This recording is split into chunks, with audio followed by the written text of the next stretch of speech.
یہ آیت ہے نا، یہ جو آیت ہے 7 سمندروں کی چابیاں اسی آیت کے اندر ہے. 7 زمینوں، 7 آسمانوں اور جتنی بھی مخلوقات ایسی ہے جو ڈس سکتی ہے، جو چیر پھاڑ سکتی ہے، یا ایسی آفتیں اور بلائیں جو آنے والی ہیں، ان سب کو سنبھالنے کے لیے یہ آیت آخری طاقتور ترین آیت ہے. اور یہ عمل حیرت انگیز ترین عمل ہے. میں چند سانسیں پڑھواؤں گا، میں آج چند سانسیں پڑھواؤں گا، اور آپ کو علم ہے کہ یہ کتنی سانسوں کا عمل ہے؟ 40 سانسوں کا عمل ہے. اس کو دیکھتے ہوئے 40 سانسیں، اور ہر سانس میں اپنے مقصد، اپنی مشکل، اپنی پریشانی، جادو، جنات، بندش، بیماریاں، ناکامیاں، تکلیفیں، مشکلات، مسائل، الجھنوں کا ہر سانس میں تصور کرنا ہے. اگر چاہتے ہیں کہ ہمیشہ تمنگری رہے، مالداری رہے، عزت رہے، بھرم رہے، اور نسلیں پتہ نہیں کتنی آئیں گی کوئی خبر نہیں، اور ان کا رزق کشادہ رہے، کیسے ہوگا؟ کس طرح ہوگا؟ تو اس کا واحد حل اور اس کا واحد راستہ صرف یہی ہے. اپنے مالوں کو سوچیں، یہ میرا مال اللہ نے دیا ہے. میرے والد غریب تھے، میرا دادا غریب تھا، یا میرا والد مالدار تھا، یا میرا دادا مالدار تھا. آج اگر ان کی جائیداد اور چیزیں مجھ تک پہنچی ہیں تو ان کے پاس راز کیا تھا؟ یہ ضروری ہے. میرا ایک اور پیغام بھی سن لیجیے گا. یہ ضروری ہے کہ اپنی نسلوں کو فقیر اور غریب اور منگتا چھوڑ کے نہیں جانا. جتنی استطاعت ہو ان کے لیے اتنا جائیداد، پراپرٹی، مال، کوئی رزق کو چھوٹا سا چھوڑ کے جانا ضروری ہے. اپنی نسلوں کو خالی چھوڑ کے نہ جانا. اگر وسائل ہیں، حلال کے راستے ہیں، اگر نہیں ہیں کوشش کرتے رہیں. اللہ کا مال اللہ کے ذمہ ہے، اللہ کا نظام اللہ کے ذمہ ہے. یہ آپ اگر اپنے پاس کچھ مال رکھتے ہیں، کچھ جائیداد رکھتے ہیں، سونے جواہرات رکھتے ہیں، یا کچھ چیزیں رکھتے ہیں، اگر آپ رزق حلال میں سنبھال کے رکھا ہوا ہے اور سال کے بعد ان کی زکوٰۃ دیتے ہیں اور رکھتے ہیں، تو یہ حرام نہیں ہے، اسباب کے موافق ہے اور توکل کے خلاف نہیں ہے. ایسا کرنے سے آپ گناہگار نہیں ہوں گے. ڈھاکہ میں ایک بازار ہے، اس کا نام خانم بازار ہے. خانم رئیس اعظم تھا، رئیس اعظم، پر اس نے زکوٰۃ، عشر، ہدیات، صدقات کے لیے اپنا مال محفوظ نہ کر سکا. بہت رئیس تھا. اس کے بارے میں تھا کہ 40 دن تک اگر گھوڑی دن رات دوڑتی رہے، گھوڑا دوڑتا رہے تیز رفتار، اس کی جاگیر ختم نہیں ہوگی. 40 دن 40 راتیں، 40 دن 40 راتیں ختم نہیں ہوگی. باپ کے مرنے کے بعد بیٹی کو ایک چسکا پڑ گیا. وہ تھا کپڑے کے پھاڑنے کی آواز. کپڑا نا پھٹتا ہے تو اس کی ایک آواز ہوتی ہے، بس اس کو آواز اچھی لگتی تھی. تھانوں کے تھان آتے تھے، وہ سارا دن قیمتی بوسکی کے، کرنڈی کے اور قیمتی کپڑے پھاڑتی تھی، اس کو ٹکڑے کرتی تھی. وہ اس کا مشغلہ تھا. اور بیٹے کو مشغلہ یہ پڑ گیا، اس وقت نئی دیا سلائی آئی تھی، یہ ماچس کی ڈبیاں، تیلیاں، وہ ماچس کی ڈبیاں اور تیلیاں جلاتا تھا. اس کا بارود کی بو اسے اچھی لگتی تھی. بارود ہوتے نا، وہ بارود لگا ہوا تھا، تو 2 بارود آپس میں ٹکراتے ہیں، شعلہ نکلتا ہے، اس سے بو بھی نکلتی ہے، اس کو بو اچھی لگتی تھی. ایک وقت آیا کہ وہ خالی ہو گیا. اور خانم فارسی کا لفظ اصل میں، وہ ایک اس گلی بازار کے چوراہے میں کھڑی ہوتی تھی ایک جگہ اور بھیک مانگتی تھی، اور اس کے نام پہ خود بازار کا نام خانم بازار پڑ گیا. میں جھنگ میں گیا، پرانی بات ہے، ہمارے ایک مخلص ہیں ان کے ہاں، ایک چوک میں کھڑا تھا، تو وہ چوک سے ان کی گاڑی لینے آئی کہ آگے راستہ سمجھ نہیں آ رہا تھا. تو مجھے کہنے لگے آپ میری گاڑی میں بیٹھ جائیں. میں ان کی گاڑی میں بیٹھ گیا. مجھ سے کہنے لگے یہ جو چوک ہے نا، فلاں، میں نام نہیں لیتا، فلاں، اس کی اتنی جاگیر تھی کہ 3 دن 3 راتیں گھوڑی دوڑتی رہتی تھی، ختم نہیں ہوتی تھی. اور پھر ان کی نسلوں میں کوئی ایسا آیا اور خود اس کو کوئی ایسی چیز پڑ گئی کہ ایک وقت اسی چوک پہ کھڑے ہو کے بھیک مانگتا تھا. اور ایک دفعہ سخت سردی تھی، بھیک مانگ رہا تھا، سردی میں ٹھٹر گیا اور ٹھٹر کے تو میں چھپ گئے جیسے آج کل سردی ہے. رات کو وہیں مر کے پڑا تھا. صبح اٹھایا، کچھ لوگوں نے چندہ کر کے کفن دے کے دفن کر دیا. میرے حضور کا فرمان ہے اپنے مالوں کو زکوٰۃ کے ذریعے محفوظ کرو، محفوظ کر لو.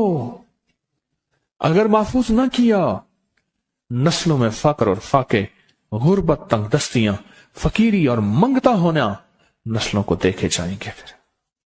پھر نسلیں کہیں گی ادرم سلطان بت، ہمارا باپ، ہمارا دادا بادشاہ تھا، جاگیردار تھا، مالدار تھا.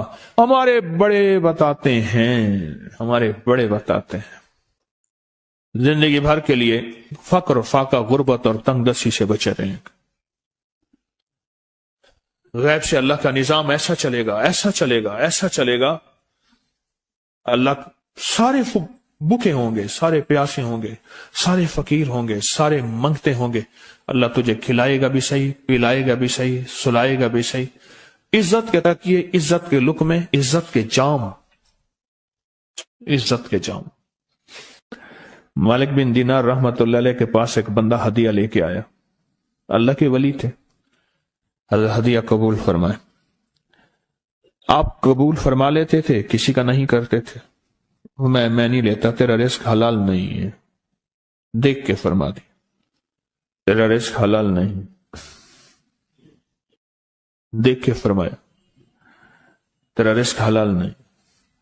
انہوں نے حضور حلال ہے، فرمایا نہیں ہے.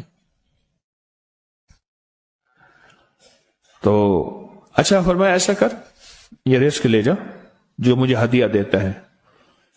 تجھے سب سے زیادہ جو مستحق ضرورت مند ملے اس کو دے.